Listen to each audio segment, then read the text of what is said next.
What's up, everybody? Welcome back to the Basement Buffs with what I watched in April. It was a really small month in terms of things that I watched, but one of the things I watched was a whole mini series, so I think that should count for something. But yeah, I didn't watch a lot of movies this month, but I started the month with an immaculate, just a real classic of cinema. I watched Kong vs. Godzilla twice. The first time I watched it, I was stone sober, and it was bad. It was really, really bad. There's a part where they go to the center of the earth, and it's really weird. But like the visual effects are cool, but the story just slows down. There's humans in it. I don't know why. They don't fucking matter. But when the monsters are fighting each other, it's pretty cool. I watched it again immediately, like the next day. Watched it again, drunk as shit with my boys. 9 out of 10.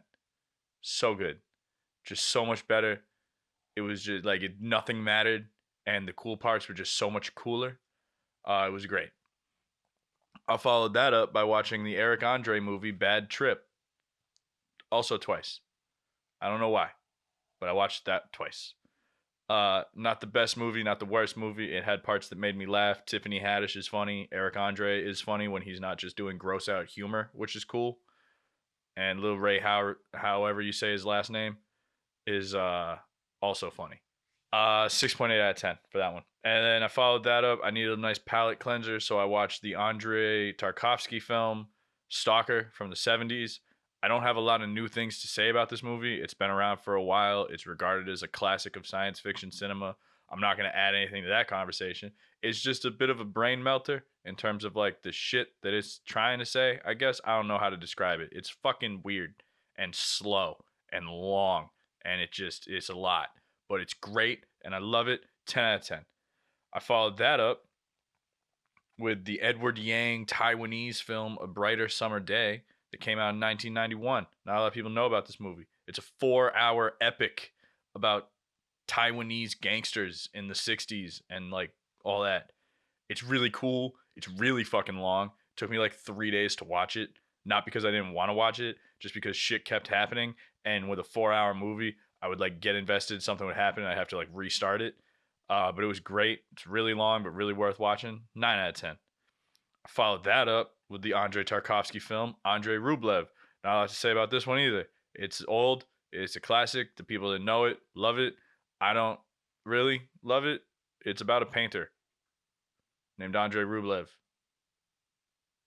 That's really it. 8 out of 10. Then I followed that up with an English movie, finally, and I watched The Godfather Part 2. So half English, half Italian. Whatever. Whatever. It's a great movie. I genuinely have nothing new to add about The Godfather Part 2. Everybody knows about it, and it's a great movie. 10 out of 10. I followed that up by showing my friend Gone Baby Gone, which is one of my favorite uh like police movies ever, just because it's about this girl and the private investigator hired to find her, and the girl disappears just out of nowhere, like looks like she's out of thin air. They don't know where she went, and it's just a really good detective type movie. And then the moral dilemma at the end is fucking amazing, and I love it. 8 out of 10.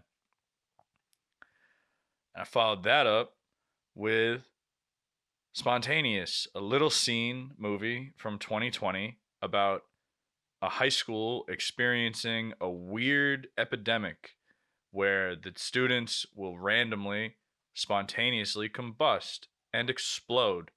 And it was awesome. It's a teenage horror comedy romance drama.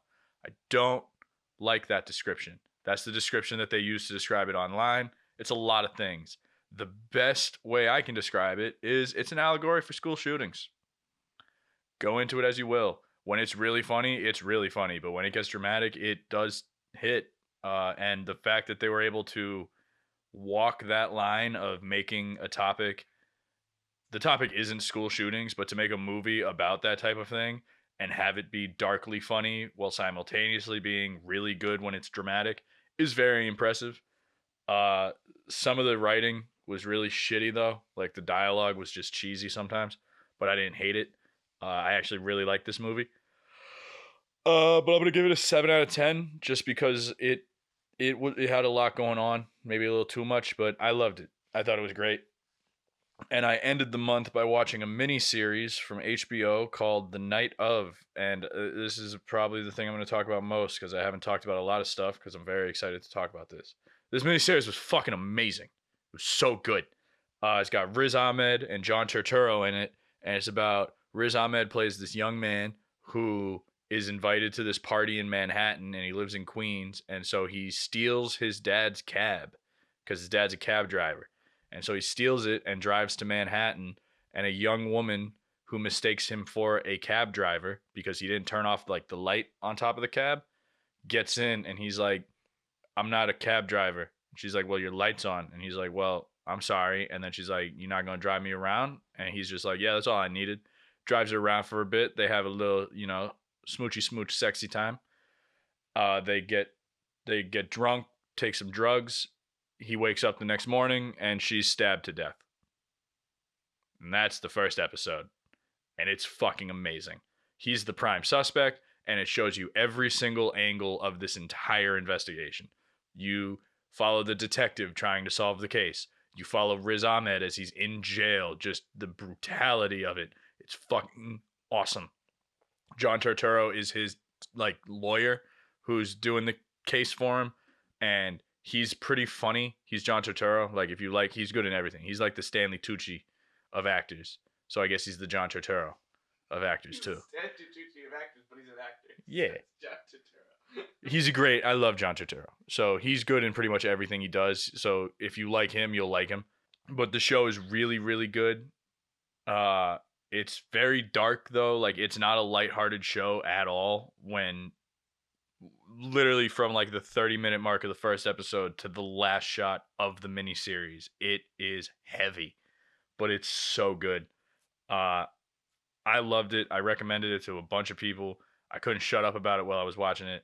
It's a great show, and I really think everybody should see it because it's great, and everybody likes crime shows, and who doesn't love a really good crime show that's only 8 episodes? Like, it's only 8 episodes. Just fucking watch it.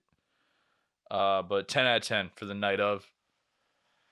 And that's really all I watched. It was a really slow month for me. I was busy. I don't remember what I was doing. It's the middle of May right now, but it was a slow month for me. But I'll do better next time. But yeah, thanks for watching.